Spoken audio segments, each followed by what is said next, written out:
SKTV Academy of Nursing and Nursing Department of SKTV Hospital and Research Institute Private Limited Madi Manipur Nursing Council Kutsamnaduna Our Nurses Our Future The Economic Power of Care Haiba Team Da International Nurses Day gi thouram pangthokpaga loinana State Level Conference listing kudmari pangthokkhre ngasi Langol da leiba SKTV Academy of Health Sciences ke G Whole G da pangthokkiba thouram atuda SKTV Hospital and Research Institute Private Limited की Chairman Dr. K.H. Palin, Manipur Nursing Council की Registrar Dr. A. Jamuna, SKTV Academy of Nursing की Principal Professor C.H. Babita, Amadi Academy की ओजा महरोई सिंह ने सरुक याकी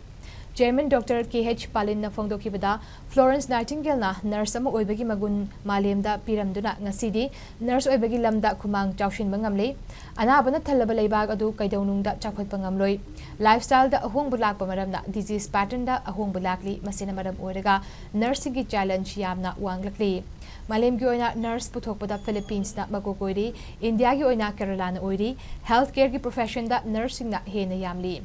India ki oina listing ni kun ki census ta 3 million oiri nurse ki demand yam khatlakpagi madungina malem ki oina listing ni kun thrada 10 million nurse ki shortage oigani haina survey da phongdokpa laikre nurse ki sinfamasi yamna chauthok chaningai oiba sinfam amani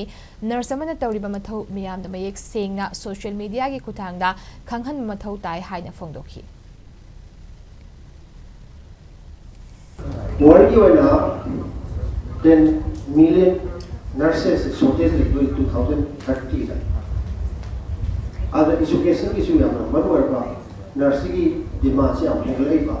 atop country lesu nurse ki shortage leiba sigi mayam sina maraga haji nurse ki quality talent toma skills yamna hena challenge mayam potama nurses are the backbone of healthcare backbone ji yaw lagadi mi se tu duini healthcare se leiwa globally highly responsibility low nursing profession se masi society da under valuation da masi me defect sigi po se pura padagi ni ngasi council of nursing na yam chawa slogan na